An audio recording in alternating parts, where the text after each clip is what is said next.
Would a chemotherapy patient be in the wrong for calling the police on their mom who had just robbed them of several $100s worth of groceries? We'll get into that in a bit, but first, am I the jerk for my reaction upon learning details of my sister-in-law's divorce settlement? My wife's sister, Anne, 39-year-old female, has been married to her husband Barry, 40-ish, for about 15 years. They have 3 kids together. Anne works a high-profile job at an international company. Her job requires her to travel a lot, sometimes for weeks at a time. Barry works full-time as well, but he has a work-from-home job, which allows him to take care of their kids. Anne's job pays well enough that they can hire out stuff like house cleaning and yard care to take some load off of Barry when Anne is out of town. I'm not incredibly close with Barry, but he's a good dude and our kids get along great together. He used to bring the kids over to our house all the time to have them play together, but over the past year or so, that's happened less and less often.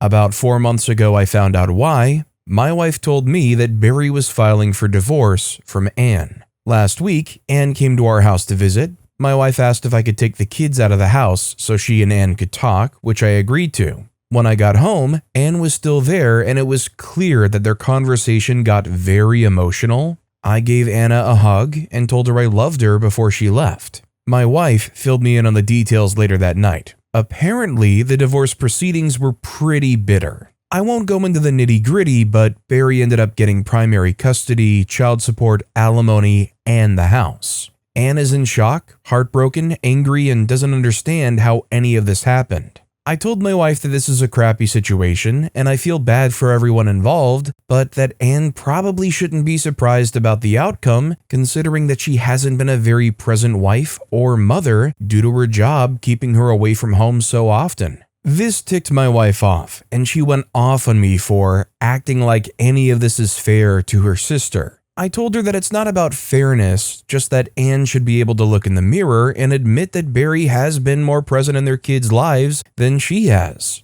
My wife continued defending Anne by saying that she was working to provide for her family. I agreed with her, but stated that there is a cost to having that kind of job, and Anne is paying that price right now. My wife accused me of taking Barry's side, and I told her that I'm not taking anyone's side. The whole situation sucks, and I feel bad for everyone, especially the kids because they're innocent in all this. I told her I would feel the exact same way if the roles were reversed and Barry had a job that kept him from home so much. My wife again asked me if I think the divorce was fair, and I told her I just think it sucks and it's sad. I told her that I wouldn't wish that situation on anyone and that we should be giving all of them love and grace instead of judgment about fairness. My wife told me I'm being a jerk about this. I understand my wife has a sibling obligation to look out for her sister, but I feel my response was level-headed and not taking sides. I'm a little kind of back and forth on this one. It's, for me, that kind of situation of,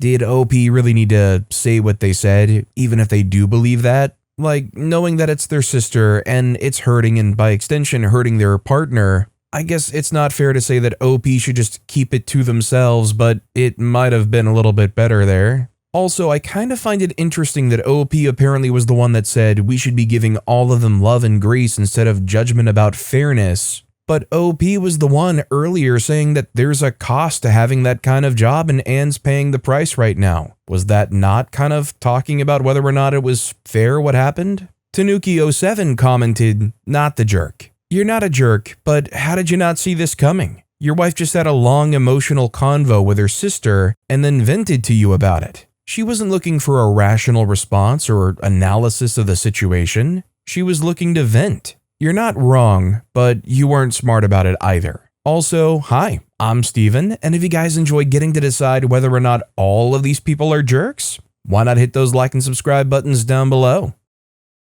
Our next story is, am I the jerk for telling my wife's family that they cannot cook turkey in our oven at Christmas? Each Christmas, my wife and I host for her family. This has been going on for a while now as we have young kids, and it's just better for the kids to be at home all day on Christmas Day to play with their new things. My wife and I are also both vegetarians. We're not militant. We totally believe that everyone has the right to choose what they eat. Nevertheless, we both find the meat industry horrific and hate the thought of what meat is. Most of my wife's family are also vegetarian, which helps, but her dad and brother aren't. Normally, they cook turkey at home and then heat it up in our microwave as we never used it, so we aren't bothered about meat being cooked in it. However, our microwave is broken this year. We've not replaced it or looked at getting it fixed, as we have no call to use it. My father-in-law is now saying that we should either cook the turkey in our oven, or at least let them heat it up in the oven.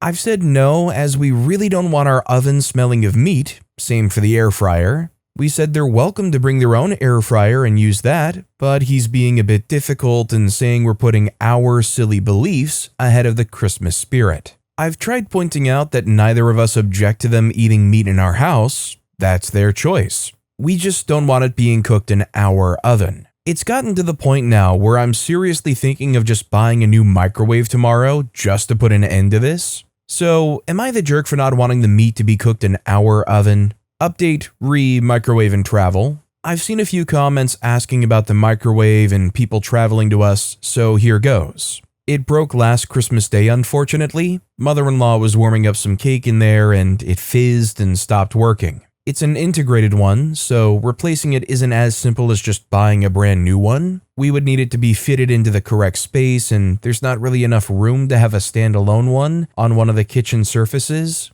It was fine for them to reheat in the microwave because we never really used it and we use the oven daily. Plus, microwave doesn't retain the smell like an oven would, and also so much easier and quicker to clean. We live in the UK. We're about a 10-minute drive from the rest of the family, so it's not like we've made everyone commit to an arduous journey. Everyone wants to come to ours, as it's better for the kids, who are the only grandkids on that side of the family. Edit and update. So, I didn't expect to get quite so many comments, so I turned off notifications on this a while back, and obviously won't get time to read every comment, but I wanted to give a quick update and mention a couple of things. My father-in-law phoned me on Christmas Eve to apologize for the way he spoke to us. He appreciated us going to all the effort of hosting Christmas for them and realized he should have respected our wishes, as they weren't anything out of the ordinary. He heated his turkey at home, he ate it with his dinner, and everyone had a lovely day. He also bought us a small standalone microwave for Christmas, which got a few laughs. We'll probably use it for the occasional jacket potato. I'd like to thank the hundreds of people who sent me DMs with support. It was very nice to see that so many people understood the vegetarian point of view. Conversely though, it is utterly hideous that maybe 20 or so people felt it appropriate to send abusive messages. Some carnivores just seem to think all vegetarians are insane militants or something. Those of you who thought it was okay to send abuse really need to have a long, hard think about your behavior. Truly shameful and embarrassing. Anyway, I hope you all had a lovely Christmas. Sorry to those who voted me the jerk, but turns out that in this situation, you were wrong. Thank you all again for the kind words and support, and shame on those who think abusive messages are appropriate. I honestly think this one might come down to an individualistic interpretation of what hosting means. If it's your job as a host is to make sure that everything can work for everybody the way it should, maybe you can see OP as the jerk. If you think OP doing the hosting thing, besides all of the meat-related foods, is enough, and also OP's communicating it, they're making it clear ahead of time, it's not like this is a blindside thing, then I could see how you would say OP's not the jerk. Interestingly, one of the comments is by a now-deleted account that said, "Honestly, you are the jerk. If you're insisting that Christmas happens at your home for the sake of your kids, it then becomes incumbent on you to not make that into a problem for other people. If you won't let them use your oven for turkey, then you need to change your plans so someone who is okay with using their oven for meat will be hosting." Our next story is, am I the jerk for asking my dad to not be in a relationship? I'm 17-year-old female and a senior in high school. My parents have been separated since I was little. First or second grade, I don't know. My dad's been in a ton of relationships, at least 3 since they separated, and the last one was an engagement where we all lived together for like 5 years. He and I don't really talk about his relationships. The one time he did was him telling me how much he missed his first ex-girlfriend after they broke up. She was the woman he left us and moved away for, and I was in 3rd grade, I think, so I was just kind of weirded out and didn't know what to say. He hasn't really talked to me about any of them since. Anyway, now I'm a senior in high school, and he broke up with his fiancée, so now it's just me and him living together. When I'm not at my mom's, and he just told me he's seeing someone new. I know it was really immature of me, but I kind of freaked out at him. I wasn't crying at first, but I was really upset and asked him if he could just wait until I leave for college to start dating someone new. It's less than a year, and really only like 6 months since my graduation is at the end of May.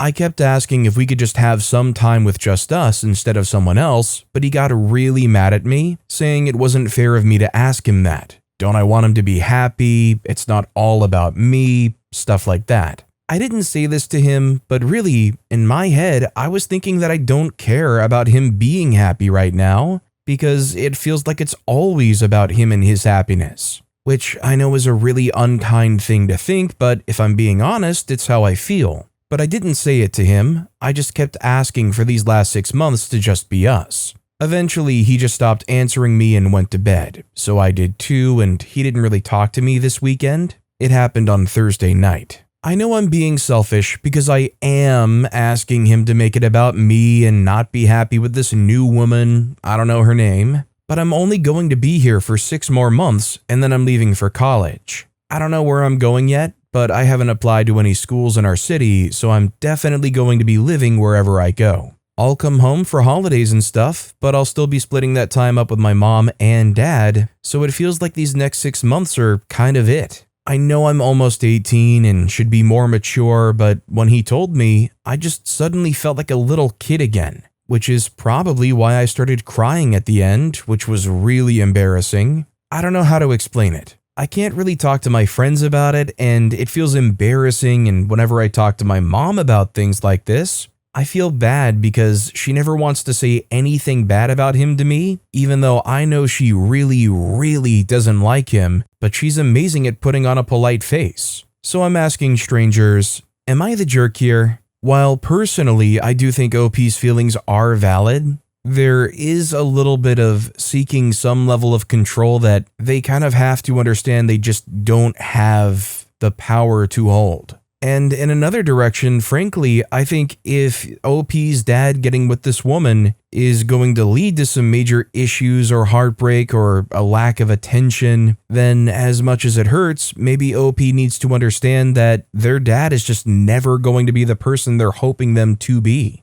Pretenderist quoted, "My dad's been in a ton of relationships, at least 3 since they separated, and the last one was an engagement where we all lived together for like 5 years. They comment, we have different definitions of the word ton. 3 in 10 years is not a lot, especially considering one was a long-term one. OP replied saying, when I said 3, I was only counting the women who moved in and lived with us. There have been others, but they were only for a few weeks or months. Sorry that I wasn't clear. Our next story is, am I the jerk for not wanting to take my wife's ex's kids on a family vacation? Apologies in advance for the mess that this all is. My wife, 43-year-old female, and I, 45-year-old male, have been married for 8 years and have 2 kids, 8 and 6. My wife also has a 10-year-old daughter with her ex. My wife and her ex were never married, but her ex also has 2 kids, 12 and 13, that my wife was basically a stepmom to. We live in a smallish town, 9 to 10,000 population, so all the kids go to the same school district and see each other regularly. My wife is obviously still in contact with her ex regarding their daughter, and we routinely get all the kids together, including exes, for birthdays and stuff like that. My wife and I have been wanting to take a family vacation for a couple of years now, but have waited until our youngest is a bit older. This would be our first family vacation. We decided to start planning something for spring break 2026, since all the kids have time off from school and our youngest will be 7 by then. We decided to take the kids to Disneyland, the California one. We booked everything a little over a month ago. Of course, my wife talked with her ex about taking their daughter, so the plan was my wife and I taking our 2 kids and my wife's daughter. Sometime between now and then, ex's kids and my wife's daughter got into an argument while daughter was at ex's house, and my wife's daughter used the, yeah, well, I'm going to Disneyland and you're not line. That opened up a whole can of worms, and now ex's 2 older kids are jealous and making life difficult for the daughter every time she spends time at ex's house. My wife and her ex have been talking about this, and somehow they came up with the idea that ex's two older kids could come with us on our trip in order to smooth things over. My wife told me about the idea a couple of days ago. Here's her rundown. Ex would pay for all of the expenses for the older kids, flights, extra hotel room, tickets to the park, spending money, etc.,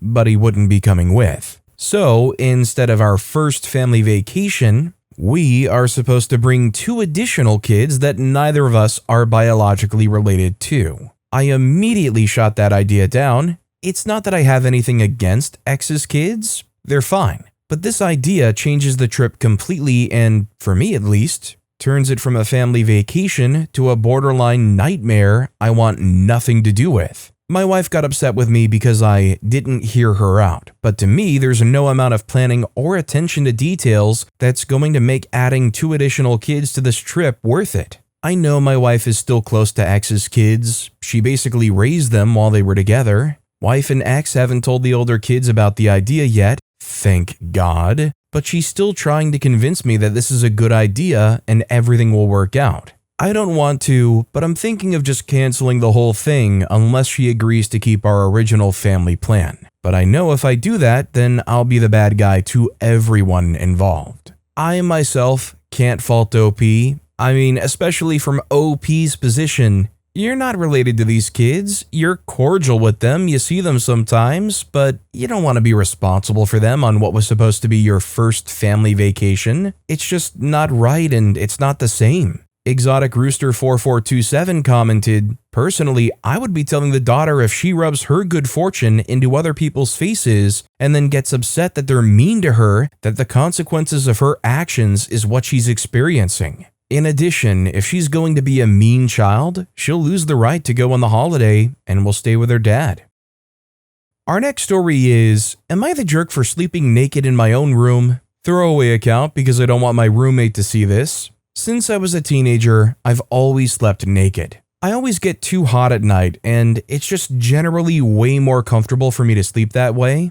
Whenever I leave my room, I'm always dressed, or at the very least have shorts or something on if I'm going to or from the shower. My roommate knows this, and up to this point, has had no problem with it, and we always knock on each other's doors anyway to be polite. The issue started when he brought over his girlfriend to stay a couple of nights. We all get along pretty well and have all hung out a few times before, but this was the first time she had come over and spent the night. We had all gone out drinking and got home pretty late, so once we all walked in, we just went straight to sleep. I, of course, went to bed with my usual routine of getting naked and hopping in bed. Well, sometime during the night, my roommate's girlfriend needed to use the bathroom, but she didn't know which room it was. My room and the bathroom are right next to each other, and she opened my door by mistake. I have a vague memory of her opening my door, but I was half asleep, and when she closed it, I went right back to sleep.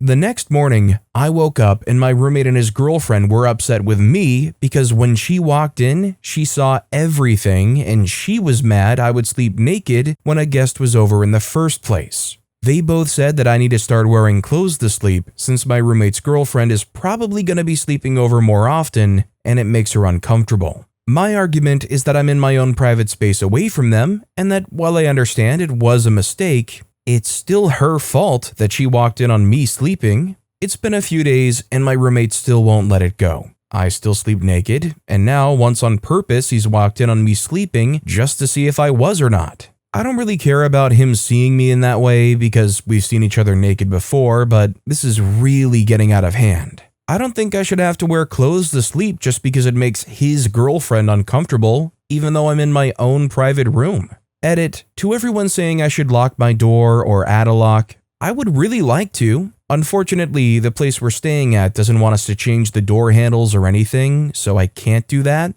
However, I am currently looking into ways to stop my door from opening that isn't like a barricade or that drills into the door or wall. Update. Wow, really didn't expect this to blow up like this, but thank you for all the feedback. A lot of you recommended a door stopper because they're super cheap and easy to use, and that's what I've ended up going with. So thank you for all who recommended them to me. Okay, so I've had a talk with my roommate and brought up some of the points y'all made. For starters, I brought up how it's hypocritical to ask me to not sleep naked, and he said that was different since they're not sleeping that way and usually hang something on the door handle. I also brought up the point that now she knows which door leads to the bathroom, so it shouldn't happen again whenever she spends the night, and he said that it still makes her uncomfortable? I guess she thinks I'm just gonna come out of my room at night swinging my junk around? I suggested that he only spends the night at her place if it makes her so uncomfortable, but he literally just said it was easier for them to sleep here instead. No idea how that could be if I make her so uncomfortable.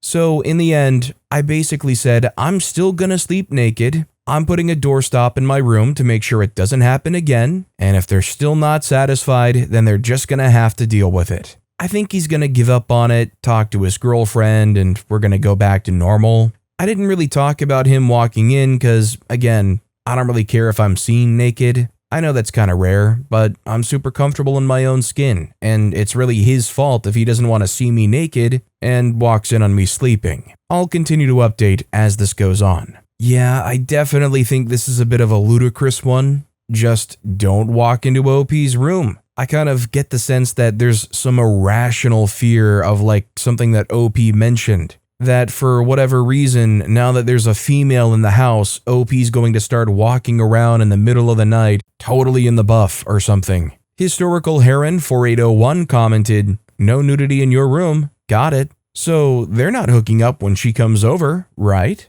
Maybe you should start walking in on them to check." Also, how exactly did she manage to see that you were completely naked? How hard was she looking into the darkened room that clearly wasn't the room she wanted? Did she ever apologize for the invasion of your privacy? Not the jerk.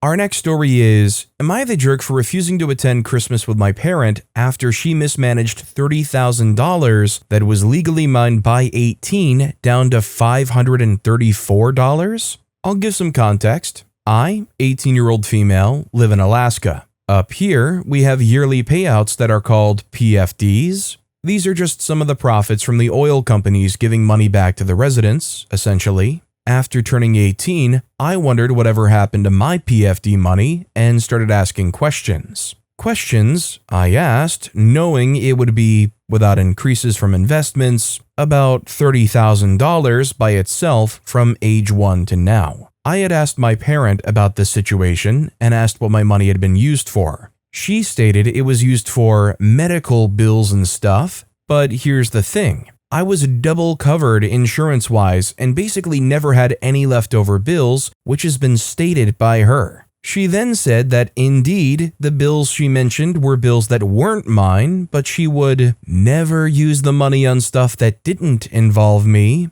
She then went to my other parents and accused them of getting me on this topic, like they were trying to turn me against her or something. Which I can say is not the case at all. I was just simply curious where the funds went, as it would be a nice start for me being a new adult. She said money has always been tough for her, and she had to use some of it for expenses, but in the divorce decree from my parents, it states she must replenish any funds used from my PFD payments. So regardless, it shouldn't be completely gone. This post could be much longer, as our further conversation didn't end well. But I'll end it here, and I can answer more in the thread. But am I the jerk? Edit. I also know my original post isn't that great info-wise, as there is more needed, more info that I've instead provided within the comments. I realize I left out some information, and will make a TLDR about what the issue is. It's not that I feel entitled to the money, it's that legally she was supposed to do things with it that she didn't, on top of then lying directly to me and others about the situation and not taking accountability.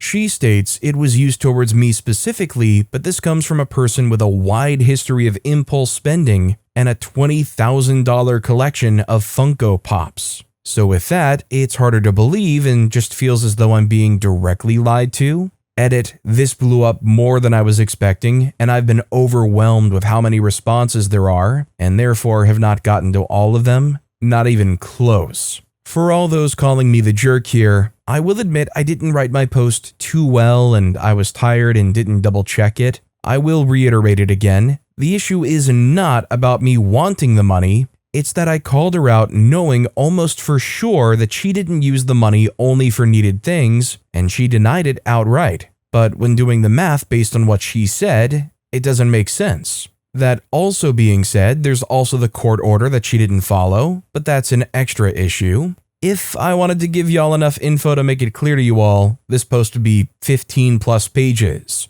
Update: some legal stuff was recently done, just a consult. My mother is indeed in the wrong here, and I have a case. She directly didn't follow court orders to repay all the PFD funds used, regardless of the usage. So all y'all that have called me the jerk are wrong in terms of legality. Thanks for the interesting input. Well, I think it kind of goes to say whether or not OP actually is the jerk in this situation, which I think even before all the updates and edits and things, I felt like it was pretty clear that OP's not the jerk. And I feel like if there isn't some protections in place for this PFD thing, I'm not even sure what that is, there needs to be more, kind of similar to like the way the reforms were done in movies and film and TV. If the PFDs are going to be a thing for somebody ages 1 to 18, why not have it be a system where it just goes into an account where they can't touch it until they turn 18, the parents can't touch it either, and it just grows interest?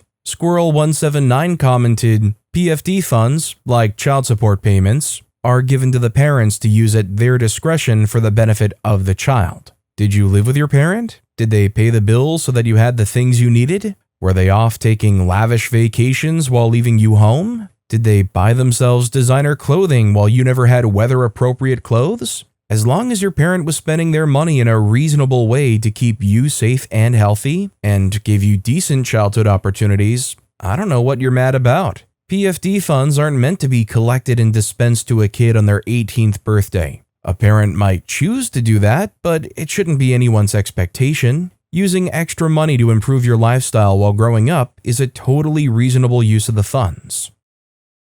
Our next story is, would I be the jerk if I called the police on my mom for robbing me? Today, my mom came to watch my kids while I had my chemotherapy appointment at the hospital. She quickly left after I got back. I would have liked her to stay for a while because I'm not at my best, but at least my kids had supervision when I needed it. The problem is, when I got home, my daughter was hungry. I'm not sure if she wasn't fed lunch or just hungry like usual. She kept looking in the fridge over and over. I went to help her get a snack because I had stocked the fridge yesterday with a lot of groceries, including easy-to-eat prepared foods. Every single thing is gone. Mom must have just bagged up all of my groceries and took them home. I don't even have milk or apple juice for my kids. I've called her several times and she isn't picking up. I called my brother who doesn't live with her and he said he'll speak to her and get back to me. He's ticked. Should I call the police? I'm really thinking about it because it's several $100s of groceries I needed for the week, and being so close to Christmas, it's hard financially to replace.